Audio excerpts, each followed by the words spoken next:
So let's start. So I want to try and, so for a while, the relevance of this to dialectic, distributed cognition, and hyperobjects will not be immediately apparent because I'm trying to widen the base so that we can ascend higher.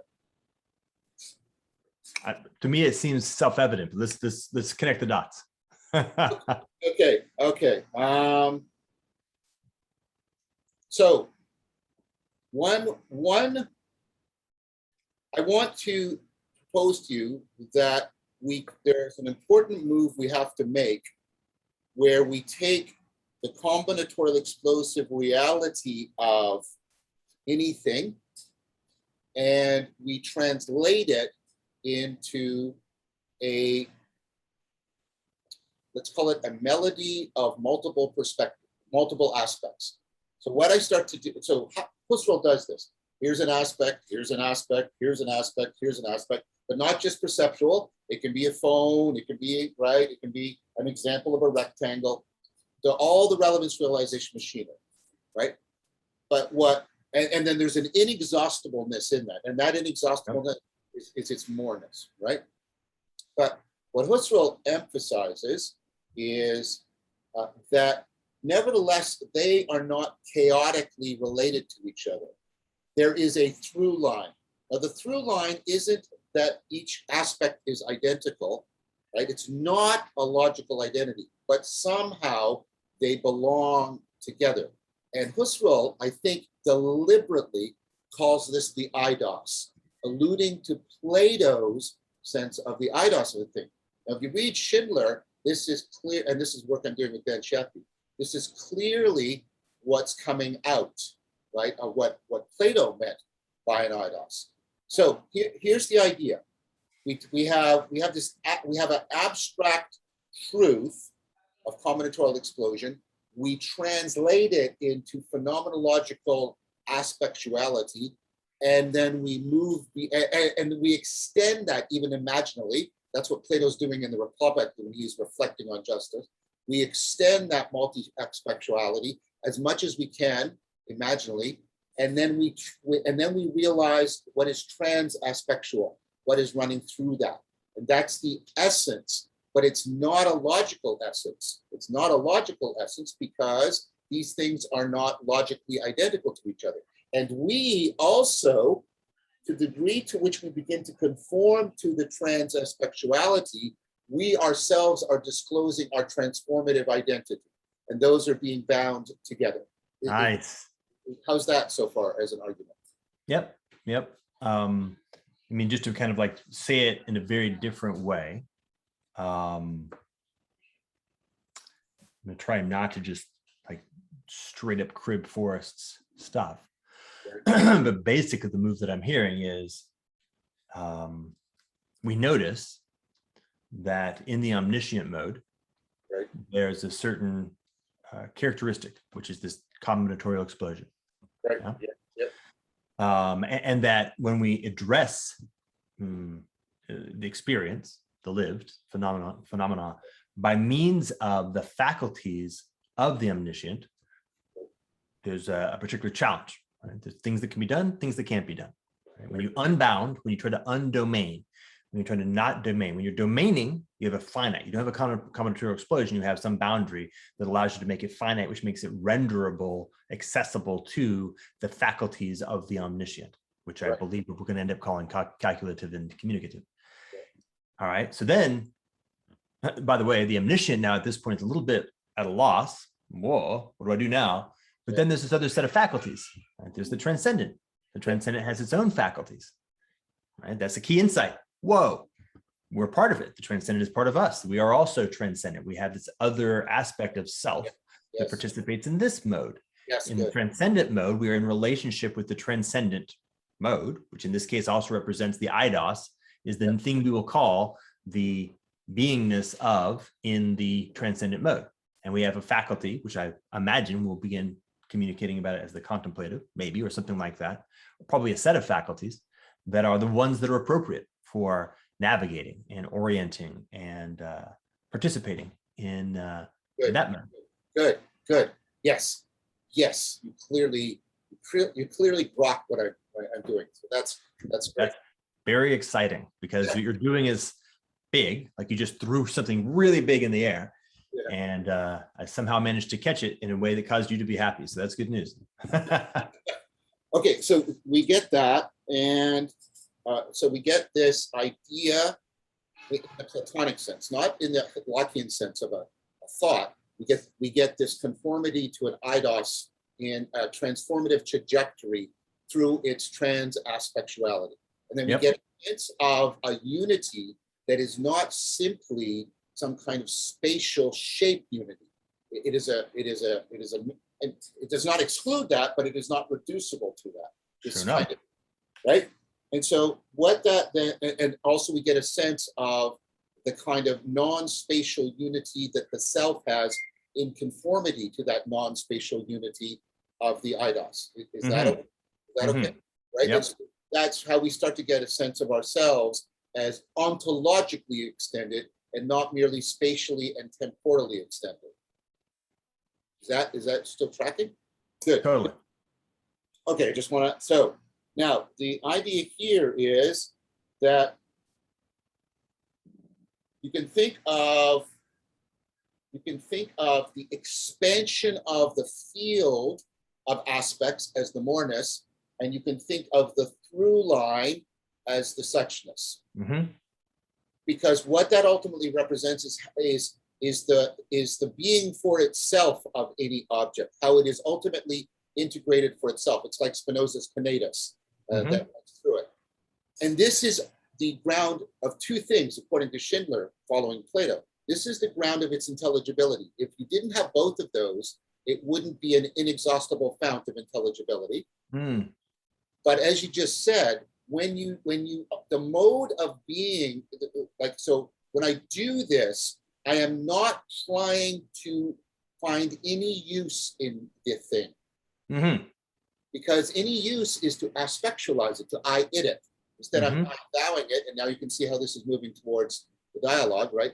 I start, right? And what that means is, this is the deep connection, that there's a sense of goodness that is not ethical goodness or aesthetic goodness or even ultimately epistemic goodness.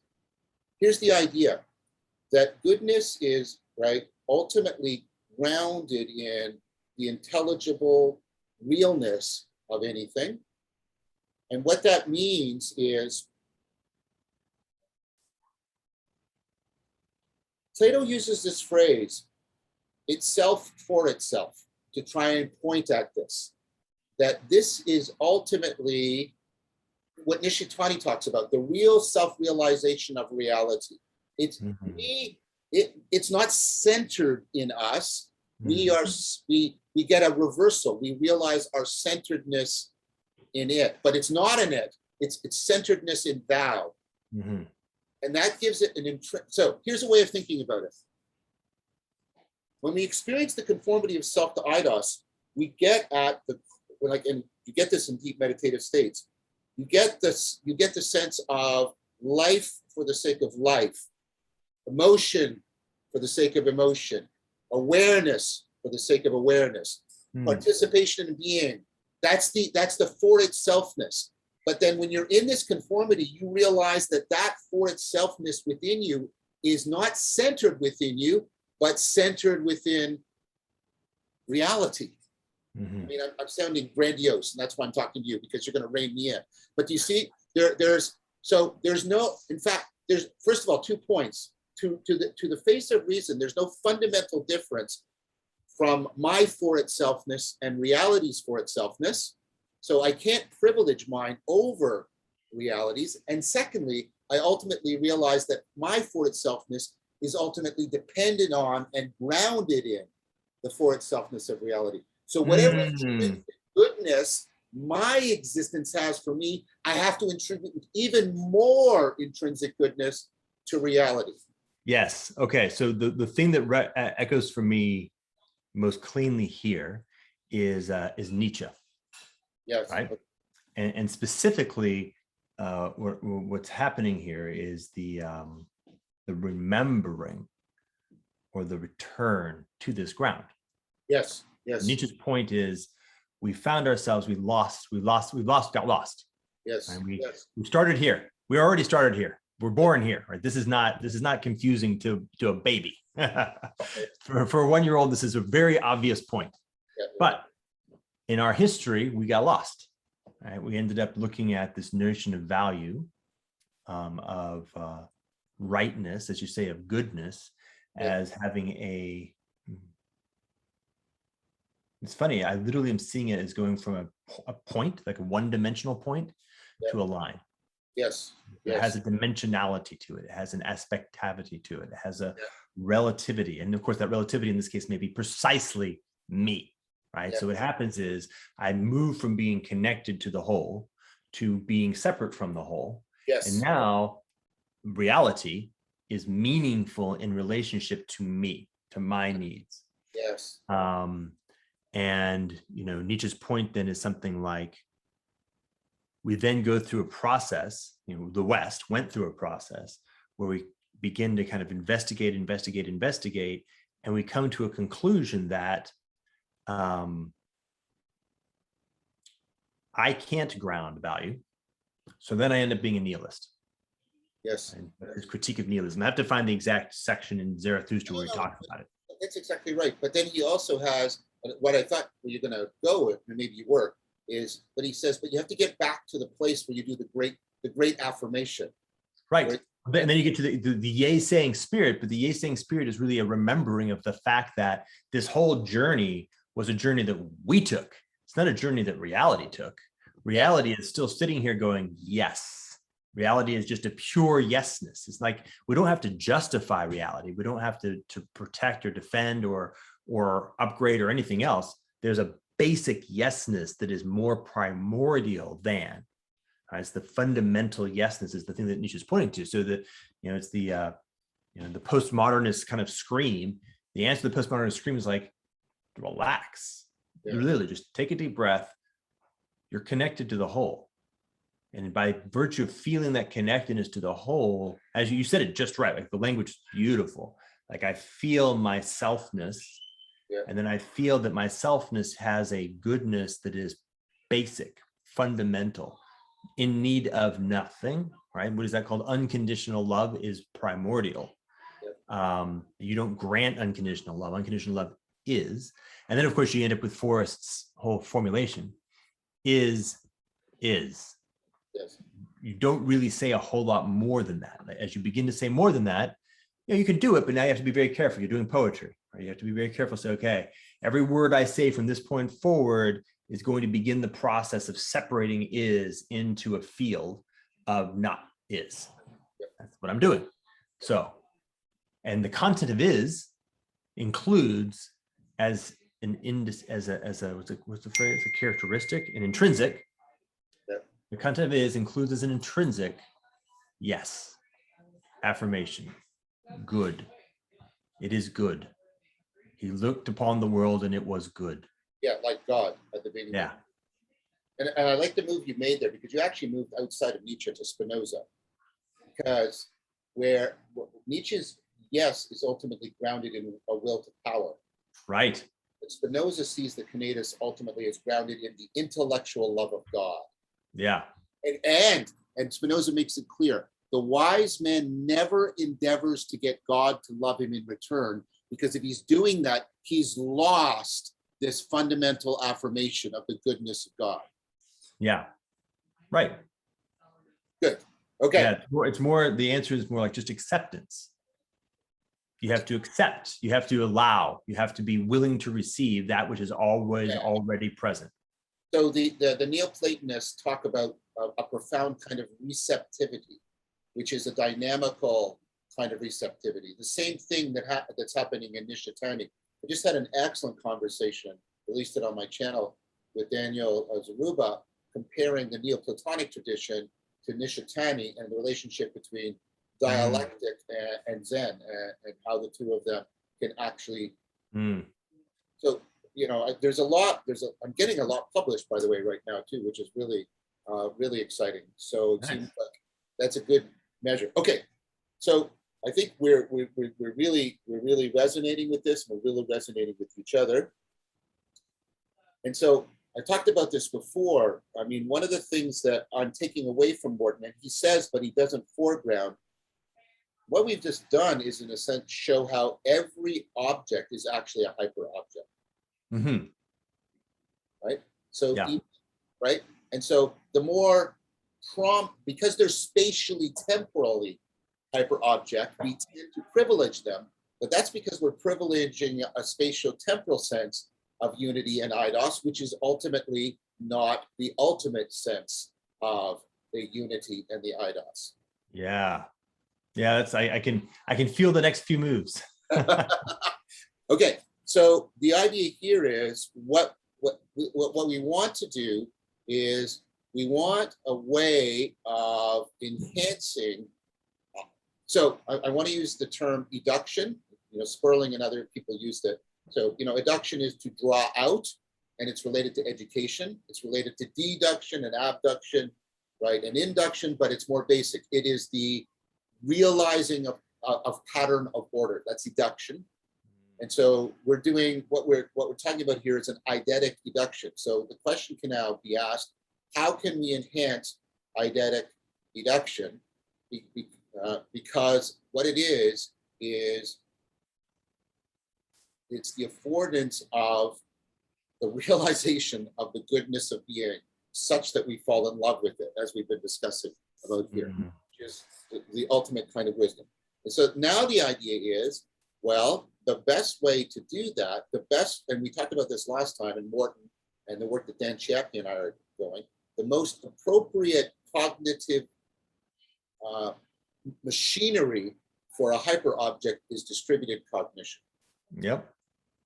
And so the idea here is the best way I can enhance the eidetic eduction is dialogically, dialectically.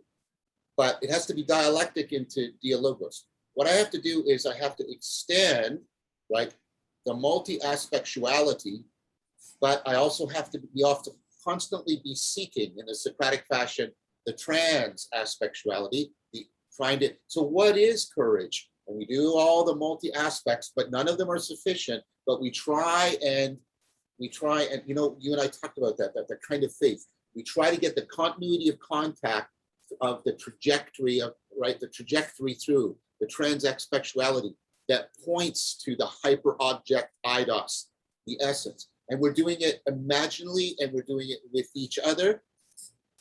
And that's dialectic, but if it doesn't afford the reversal, if it's ultimately about me, or even me persuading you, then we don't get the idos.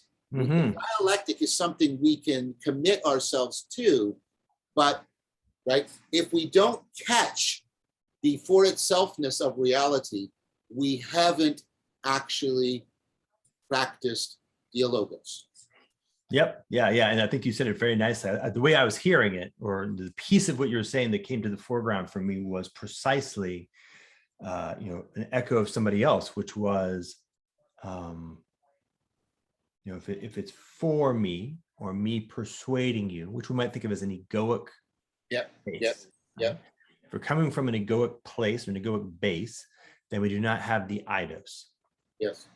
I mean, we've now created a very strong way of framing that little proposition. Yeah. Very powerful proposition. And what does it mean when we don't have the idos? Well, one of the things that happens when we don't have the idos is we can't actually do the hyperobject stuff.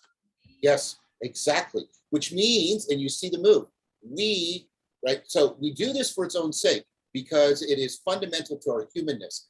And I mean this now, what I'm going to say very carefully. Yeah. We have to do it religiously. Yeah.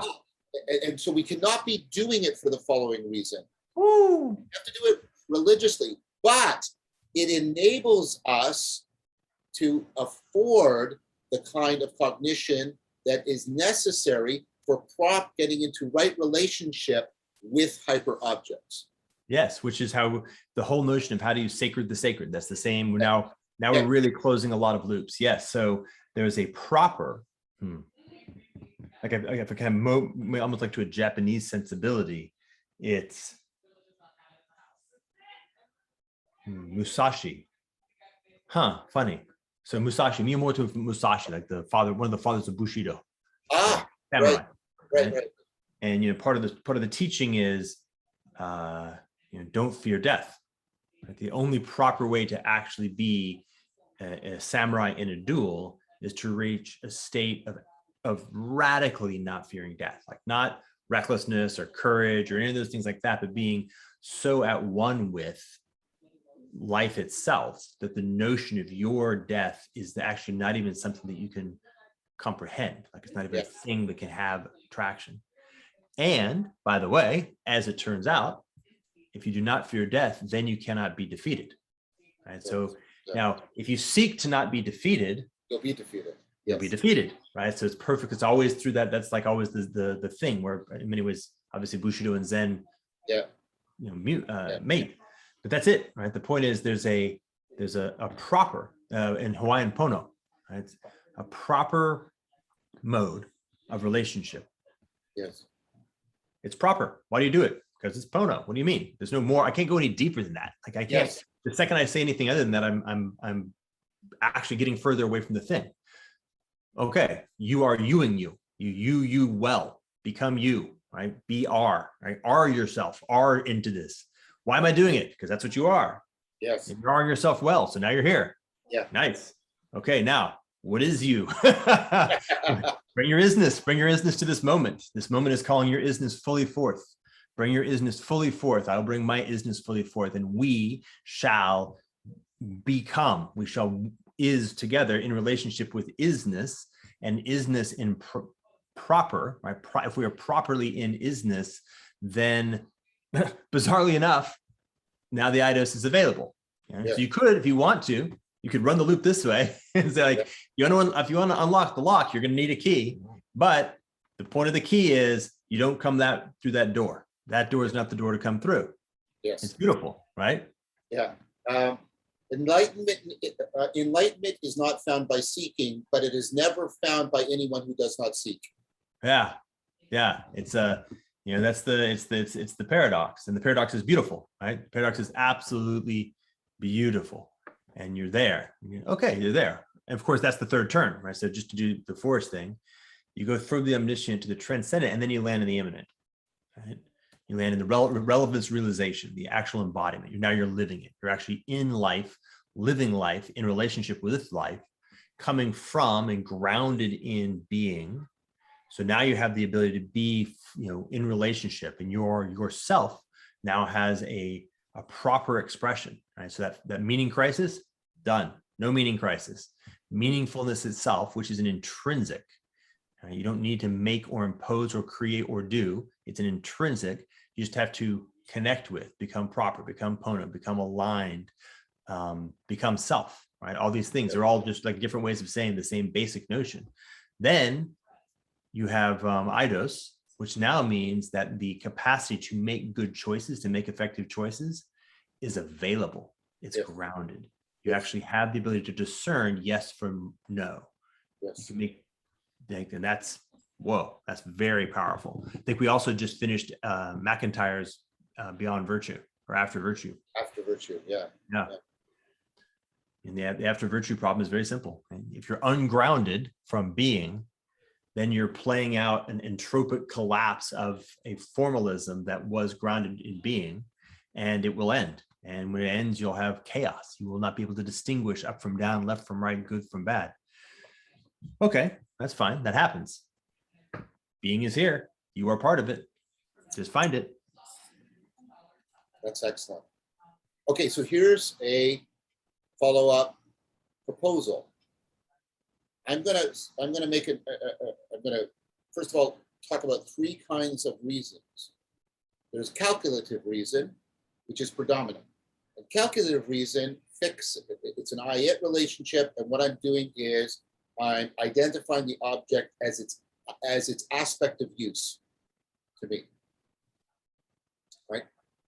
There's communicative reason, and communicative reason's in the middle, and this means its nature is determined by whether it's orienting up to contemplative reason or down to calculative reason, right? And so communicative reason, right, is where we are creating distributed cognition. Now, if why I'm creating distributed cognition is I want to marshal you and use you to enhance my calculative control, right? Then we have, right, basically what goes on in sophistry, right? What I'm doing is I'm trying to convince you to let me use you and manipulate you for calculative reason. The communicative reason can look the other way. It can look up to contemplative reason. And contemplative reason is, right, and so the argument I want to make here now is why sophistry is anti-dialectic. So when you look at some of the things that Plato says about the sophist, right, so the sophist is, what's the use of this? And they want something that will talk about everything, but not say anything deep about any particular thing. So what Plato contrasts is he contrasts the speedy superficiality of the sophist, who has a technique that can, right, win any argument in any domain, and because of that, it has pseudo universality, right? And so, but then Plato says what the philosopher, the lover of wisdom, is doing is they have, and this goes with Kant's critique of In the Ascent of Time. They say, no, we have to linger and long for the logos. We have to long for it. If we get it easily, it isn't the logos.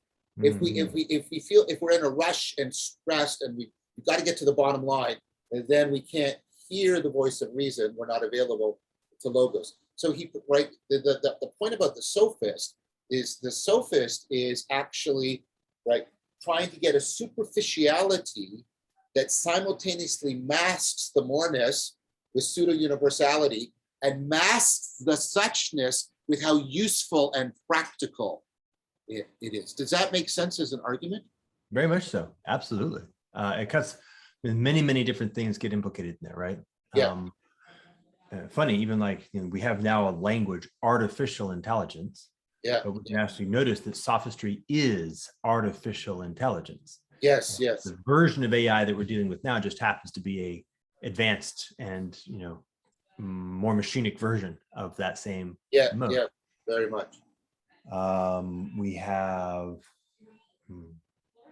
We have like a piece of the story of how things go awry.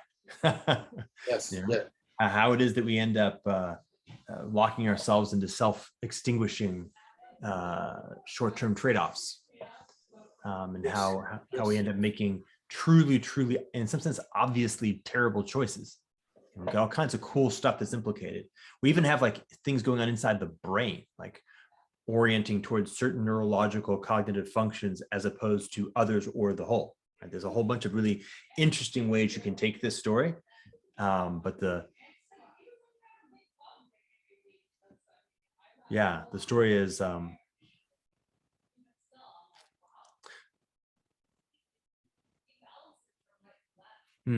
where my mind just went was the conversation I was having.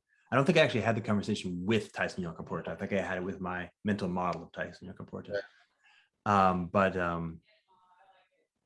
trying to get right down to the nub of, I guess in some sense, you ever do Krishnamurti and Bohm dialogues? Yeah. I haven't read the dialogues. I've read both of them. I didn't know they'd had a dialogue. They did. It's great. So Krishnamurti keeps asking the question more or less like, what went wrong? Like, how did we get off track? And contemplating that question, how did we end up? Indigenousness, Tyson Yunkaporta is aware of this problem. Yeah, and it's not like they're naive to the problem; they're very aware of the problem. There's one sin in universal and indigenous cultures. It's narcissism. Yeah. It's the subordination of isness to for meanness. Yes. He's like, and we're serious about it. Like, if you get called out for being a narcissist, like the thing that happens, you just get your ass kicked. Like, everybody in the village beats the shit out of you and throws you out. And then you're welcomed in, you're invited back in under very specific protocols. Right? So it's not like it's fundamental. Okay. So how did it get wrong? How does it go wrong? Like, what's the thing that actually kicks us out of the Garden of Eden? How do we lose contact and lose the ground and find ourselves now wandering this increasingly sort of psychotic desert of sophistry, bullshitting ourselves, right? How do we lose that ground? What's the thing there? Like for me, that's the key trouble. Like if we can get to the base of that and then Yes. understand how to hold ourselves cleanly, consistently in ground under, some large number of contexts, like really, really broad variety of contexts, like let's say post climate change when shit's seriously getting bad, right? Yeah. Then we've done something. Yes. Then we've done something. Then the journey's been worth it, because we had required that much of a journey for us to be willing to engage in this level of work to figure out how to kind of reground ourselves here. Yes. Yes. That was well said, Jordan. And I don't know, but can I just say a few things optimistically? Yeah. I love you. As simple as that. Like, that was gorgeous, beautiful, powerful, profound, well said, well considered, heartfelt. And I just like the way that you were gathering and pulling in for me, like pieces of all kinds of other stuff that I've experienced and have been holding in different ways. And I guess in some sense, like reifying it, but just putting it in just such a clean, grounded, like it's wholesome, rigorous, rich. Like it's just it feels like the kind, it's like it feels grown up, feels mature, it feels like the kind of thing that civilizations are built around. It's funny, I was like sitting there, I remember as a young, very young, first reading the dialogues, like 12 or 13 or something like that, and hearing people talking shit about the sophists. You go, okay, makes sense. You guys are bullshitters. I get it. Bullshitters not good. I'm with you. And then being an adult and going, wait, doesn't everybody remember sophists are bad? Like, why are we letting sophists run everything? What the fuck just happened? That's sophistry right there. We know. There was like thousands of years ago. What happened? To say, okay, there was a wisdom that is probably hard-earned, right? Hard-earned wisdom. And somebody somewhere is able to come up with a new way of really grasping it and grounding it and like integrating all the hard-earned wisdom into a new expression, which then becomes a container that holds a new step of consciousness, like a new step of our collective capacity to do this distributed contemplation, grounding, distributed cognition. That's beautiful what you just said, that phrase. That's a great phrase. Yeah. Distributed contemplation, grounding, distributed cognition. Thank you for that. By the way, I love you. Yeah. No, I mean, that's we're getting close. We're getting close. Wow. Well, I want to propose something. It's not the answer, but we need it within the answer. I'm taking it from the epistle of John, the Bible. Okay. Right? Which is, I think, at the core, one of the fundamental truths. And when you say it, it's trivial, but when you realize it, it's one of those Ivan Illich moments, right? We have a choice between love and fear. This is Spinoza's big argument too. And we're in a situation in which the self-fulfilling prophecy of the prioritizing of fear is an ultimate kind of bullshit. Yeah. Right? And so we decide, we don't decide, but we get taken up by the salience of fear, and we turn our eyes away from the love of being. And that's ultimately what truth is. Ontological truth is the love of being for its own sake, right? To love truth. We turn. Now, this sounds trivial, but I'm trying to get at something here. There's a turn. And then once you're into fear mode, you're into it, you're into control. The problem with that is it becomes self-fulfilling, self-promoting, and therefore self-evident that this is how things really are. And it makes the ultimate bullshit claim of being the most realistic way of being. Wow. Yeah. Yeah, it makes the ultimate bullshit claim of actually taking the position of being seriousness itself. Yes. That's a good move. Get it? Nice move, bullshit. Nice move. Wow. Yeah. We're in trouble. Well, yeah. Well, if you're in trouble, what you should do is you should talk to me. Yeah. What? Yeah. Why? Well, I'm the guy who understands how to deal with trouble. We're in real trouble. I'm the guy you should talk to. Why? Because I'm the serious guy. What about that guy? Fuck that guy. That's a waste of time. Yeah. Yeah, and you see it. It's funny, like you see it interior, and Yeah. you see it exterior, right? What Yeah. does fear do? Always an authority. Hey, over here, Yeah. serious guy. Exactly. You want to deal with the problem? Me. Yeah. Exactly. Yeah. Exactly. Yeah. Yeah. And it's funny. So, like there's a phrase like primordial knowing. Like if I remember talking to my daughters in the context of my dad. Right. Like they were there with their grandfather and he's like telling them stories. It was a very like a moment of like, hey, let's convey some wisdom. Right. I said, all right, girls, one of the things that might be really powerful right here is to notice how you feel in your body when you're hearing your grandfather talk. Because this is what I'll tell you. Yeah. Your grandfather is an honorable man. He's a deeply honorable man. And so when you feel the feeling of that, of what you feel when you're interacting with him in this mode, the person you're interacting with is an honorable man. And if you're not feeling that, he's not. So trust yourself. That is the thing that you can trust. And if you learn how to trust that, you'll be making deep choices well. That's good. It's for making deep choices. It's not for making shallow choices. It's for deep choices. This is what it's for. And if you get good at it, you'll make deep choices well, which doesn't mean you'll be right. It just means you'll be navigating life more effectively. You'll be bouncing off the walls with a little more elegance. And that's so primordial knowing, that sense of like, and as I'm hearing this, like I'm with you, I'm like feeling on all the different registers that in my life I have learned to trust, right? I didn't come into this naively. Like I've done things in life that have had moment and have complexity, many things of different kinds. And I've learned which aspects of myself, if I listen to them, they're the ones that have tended to be the ones I should have listened to. And so have, so what I'm seeing here now is a being of that particular kind of instrumentality going, yes, there's a lot of yes here, a lot of strong yes, a lot of go in this direction, yes. Primordial knowing, groundedness, distributed cognition, right, fear, bullshit. The availability of return. Yes. Right.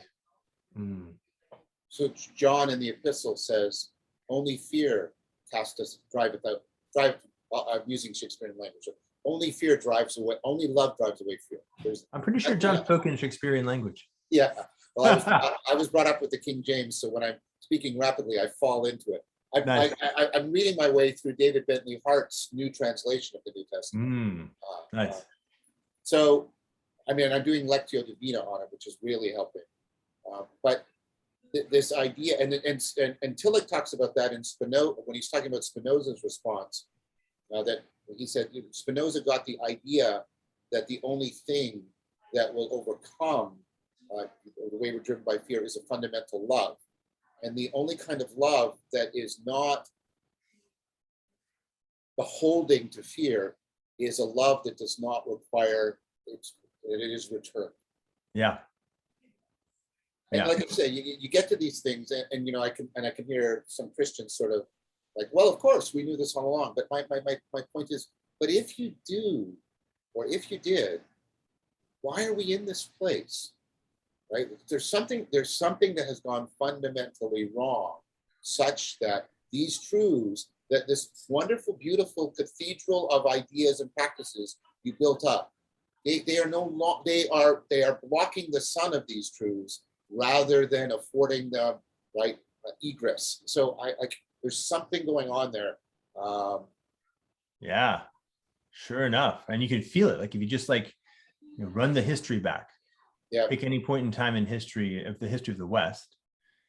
There's a lot of fear in the church. Yes. Lots of fear. Yes. Okay. Kind of, that's it, done. I don't know why. I don't know when that maybe didn't happen. In some sense, even the very nature of the origin of the church, the capital C, has a Right. characteristic of protection from. But, Right? and I think, Jordan, that's a very good point, because I think of the bivalence, bidirectionality of the sacred. The sacred is supposed to provide a home in which the practices have the safety frame that affords serious play. No home, no serious play, no development. So the church has a real right and responsibility to home us, but it also has to expose us to horror, right? Yeah. And it has to do both. And what happens, I think, is the appropriate tonos, creative tension between those two, gets lost because it's easier. The tension is hard. It's easy to gravitate to one of the poles. Yeah, and I would also mention something like context. So the metaphor that popped in my head was just like mothering, right? Right.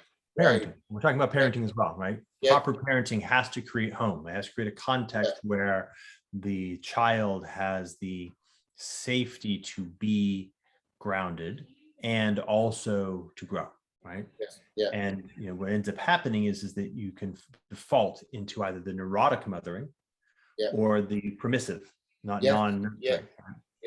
And generally speaking, that happens when there's overwhelm, right? When the mother is overwhelmed and can't hold the integrity of this because of simple overwhelm, right? By whatever means, then a kind of default or defense strategy, fuck it, or right? I'll simplify. I'll settle for you didn't die, right? I'll throw away a lot of stuff. And by the way, as a parent, you spend a lot of time over here.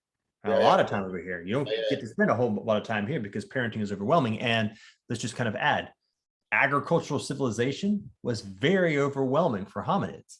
And modernity was very overwhelming for people. So, each sort of wave that we've gone, we've like thrown more and more at our capacity to just hold, and then it gets overwhelmed. Once it gets overwhelmed, you start getting kind of a procession, like a spiral, where beyond a certain level of integrity, the movement out of the basin of holdingness starts to create a feedback loop of bullshit, starts to create a destabilizing effect. And what did you say? You said something about like fear, bullshit, and then the bullshit begins to... It's a self-fulfilling prophecy that then, then pretends in a bullshitty fashion to be the self-evidence of reality. But then you think about what you said earlier, right? Although this is not what we seek, we nevertheless get it in the seeking, right? The training in eidetic eduction teaches us how to find the through line and transform to it. That can respond to the overwhelm. Oh gosh, wow. So I was sorry, I apologize. I was sort of listening to you, and also, so an animal cannot fall. What do you mean? I can take a dog and I can put the dog in some very bad situations. The dog is nonetheless going to be connected to the ground. A human can. That's what we are. We are that kind of thing, that aspect of reality that can become ungrounded. Yes. Zach said this in a conversation yesterday. The opposite of humanness is not animality. We don't become animals, we become demons. Yes. And that's because we have choice. We must consistently choose, and the scope of our capacity to choose is a real problem. It's a real thing. Like, we have a real capacity to choose. That's it. If we have... But what I'm saying is the capacity to choose and the threat of overwhelm are interdefining things. Right? Yeah. And that the capacity, and being able to discern the through line of to find. So here's all these things. This is overwhelmed. This is a combinatorial explosion. Yes, but can I see them as multi aspects of some underlying thing? Maybe. And then if I can find the through line in all the multi aspectuality, then I can discern how to reconnect to the ground. Right. Which is, wisdom and life. Yes. right? Because as you're saying, like if I do that developmentally, which I think is a proper way of putting it, I'm flowing as a being, as a human in life, and I will be kicked off. I'll be kicked out of my equilibrium by life. Life just does that. Right. If it's a relatively well-held life, right? So now I'm going back to my indigenous. Broadly speaking, I'm kind of in a growth mode, right? So my being kicked off creates an unstable equilibrium, which then I have enough support and capacity to reintegrate into a larger whole. And now my self has grown in more relationship with reality. There's more complexity and reality that I can hold while still being grounded. Now I step back out into the broader world, right? I can just keep iterating that, but there's home, right? I can always return home, and then I adventure out, and I return home, and I adventure out, and I go. And if something happens where home itself is destabilized, then it's a harder thing. If it's this orbiting procession. And of course, I begin to bring damage back to home as I start getting out of equilibrium. You create this really big orbit, which again, like I said earlier, can become a big learning. Yes. Right? If we're able to come to the end of it and go, oh, and integrate it, bring it back into a much larger whole that has now taken all of that, whatever, 10,000 years of civilization, and come back to being grounded. Big learning, big wisdom. So we put two things together here that Schindler explicitly puts in the book. What I'm calling contemplative reason. We said this earlier. It cultivates our humanness, but it's also it's a way of enacting a commitment to our humanness and our commitment to the whole. Hold on one moment. Sorry. Okay.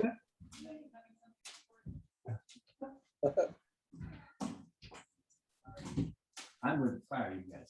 She's very excited to show you she has a library card. She's going to the library for the first time with her own card. Are you going to the library with your own card? Yeah. Would you get me a Richard Scarry book? Yeah. Richard Scarry? Yeah, Cars and Trucks and Things That Go would be the best. I ordered that already. Oh, really? It's Well, Richard Scarry book would be beautiful. Yeah. All right. Have a good time at the library, little one.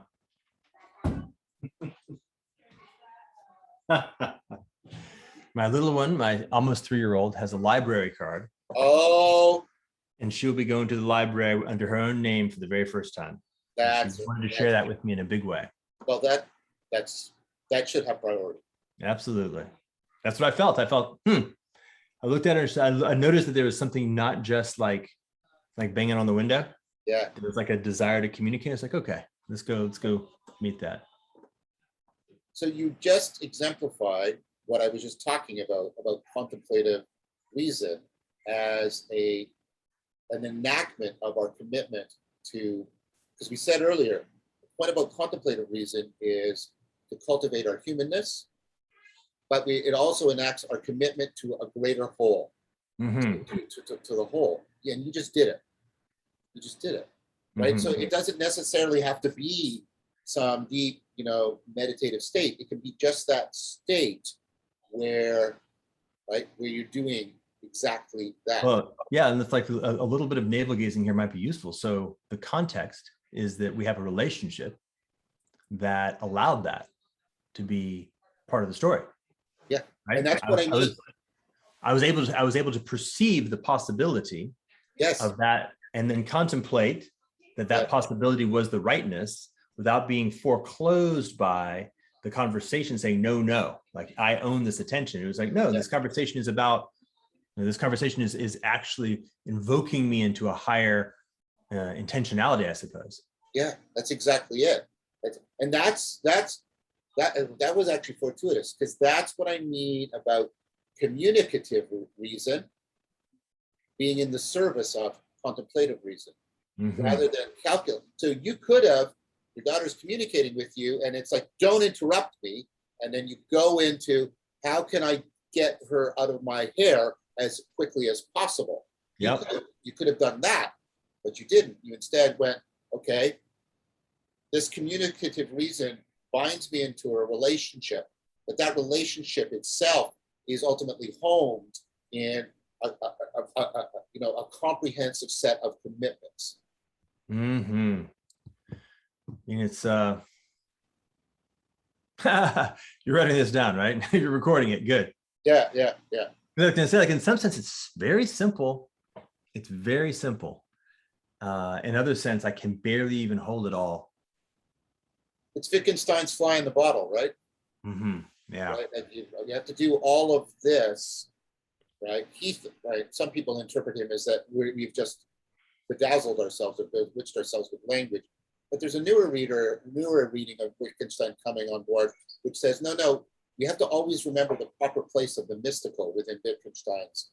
The place isn't to return as, Ryle and Hacker and others to sort of common sense everyday life. In one sense, that's true, but you let the fly out of the bottle because it releases you back into these mystical realizations that are simultaneously the most simple, the most grounded.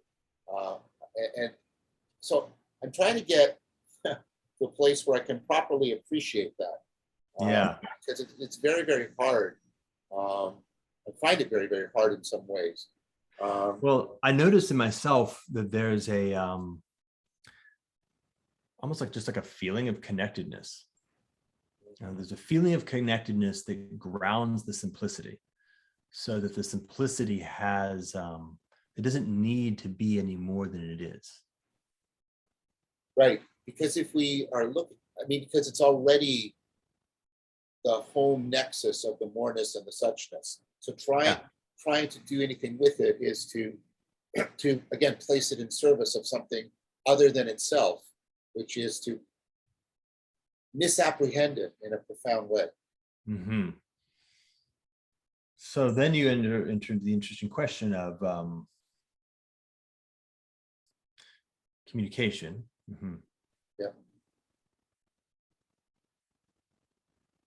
Yeah. By definition, no one can be convinced of contemplative reason. I just read the chapter on that in Schindler's book, and it's entitled "The Truth is Defenseless." Right. Well, okay, well then what do? You is. Sorry, we're back to that again.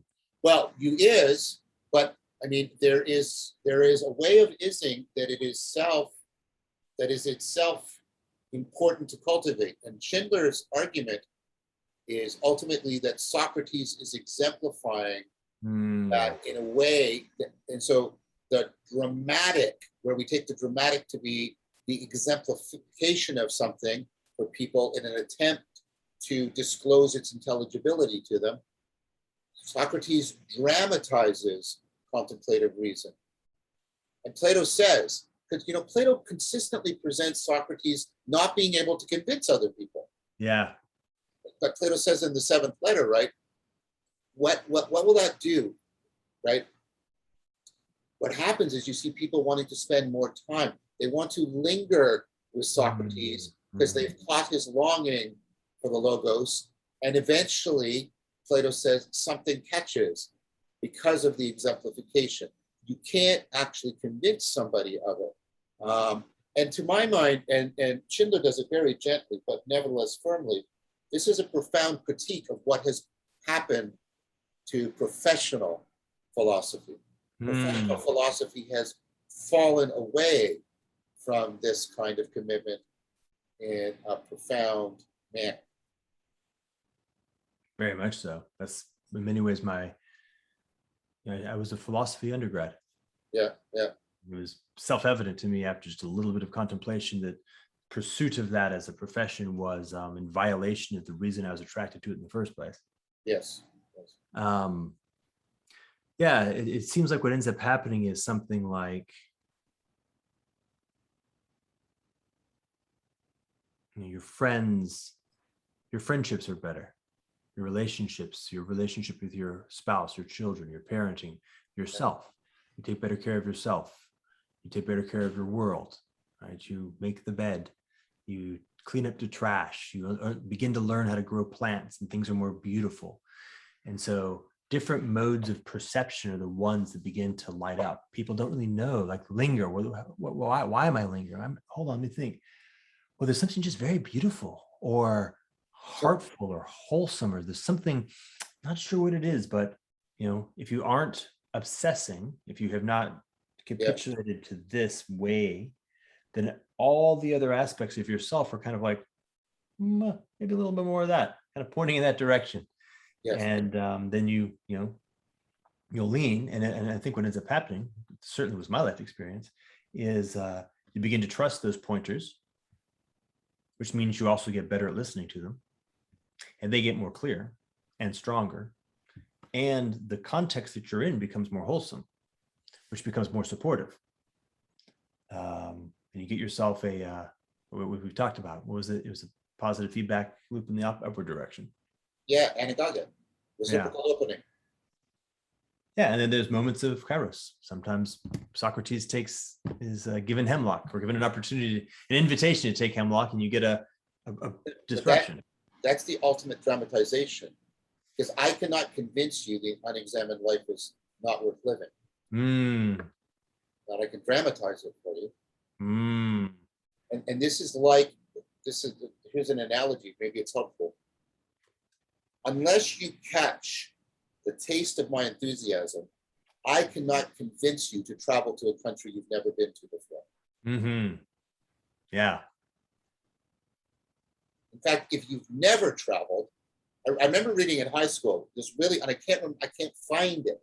This story. So it was a beautiful story, and it was, when we were talking about the Intelligible Sphere project, we were talking about these things that are like foundational. There's a short story called "Travel is So Broadening." Travel what? Travel is so broadening. Okay. It's a story about this couple, and they've been traveling, right? They've been traveling, and they're telling their friends about it. And what becomes apparent, and then they keep saying travel is so broadening, but all they see wherever they go is just everything that, right? They are bound to a kind of parochialism that they can't break free from. Right? And that made this huge impact on me. And it's like, what's the difference between the person who travels and never leaves the prison of the parochialism, and the person who travels, and travel is genuinely broadening? And this is Plato's metaphor. The broadening travel, you go up to see the sun and you come back. And most people can't hear. You're trying to point to a country that they do not know about. In Narnia, it's Aslan's country. You're trying, and there's nothing you can say that will convince them unless they have caught that first flash of the broadening of travel. Yeah, the taste of your enthusiasm. I like the the set of words there is just right. Exactly. They can like even reminded that, oh, right, I've had that experience a little bit. Yeah, it's funny because you can do it modally. Okay, you take it back. Remember as a child, like find any spot, any point where you've had that experience. Okay, cool. Now let's work from there. Let's sit in that place together and let's work out from there. Yeah. Unless you become as little children, you cannot enter the kingdom of God. Right. So then we have are we done? Do we run out of time? I'm almost out of time. I want to hear the next thing you say, though. I could feel. Yeah, I was going to say. Now we have, in many ways, a sort of a combination of this work continues, but a big piece of it is a therapeutic piece. Yes. The therapeutic piece at the individual level, at the interrelational level, and then at the level of the kind of the larger social context. And that's where the work I'm doing with Greg and Zach is so pertinent, because it's trying to find exactly that point. The metapsychology that can give you the pedagogy, the therapy, and the contemplative reason that we need. That's exactly right. And I'm not saying we have the answer, but like exploring that profoundly. And Greg and Zach are both brilliant, and they're bringing terrific frameworks and ideas and reflection to bear on, and also, a deep kind of Socratic commitment. I feel like I'm at the beginning of A Tale of Two Cities. This is the best of times. This is the worst of times. Right? Yeah, of course. In some sense, of course. Yeah. Even like I remember very personally, the process of getting divorced had a very similar sensibility to it. Yep. Yes. And when something is out of integrity, when something in some sense should not be, the process of it shifting back into integrity is painful and Yes. also joyful. Yes. Mm-hmm. Well, my friend, I need to go, and you have honed my presentation beautifully. You entered into it with emphasis, and you know, deeply appreciated insight and resonance. So thank you very much for that. I think I might want to post this publicly, but I still want to do it again and go deeper. I love it. I love even the playfulness of what that possibility would look like. Great. Like Great. you do two versions of the same one and post them next to each other. Take Yes. two. Yeah. Same conversation. Take two. What just happened? Can you notice a difference? Did anything happen? Yeah. Well, wow. Yeah, that was intense. Thank you. That was really intense. well, I'm glad you appreciated it in both senses of the word. I foresaw that you would, but I also foresaw that you would take it beyond what I could do with it myself. And that's why I wanted to enter into the discussion with you. All right, man. Okay. Take good Talk to you care. soon. Bye-bye. Bye-bye.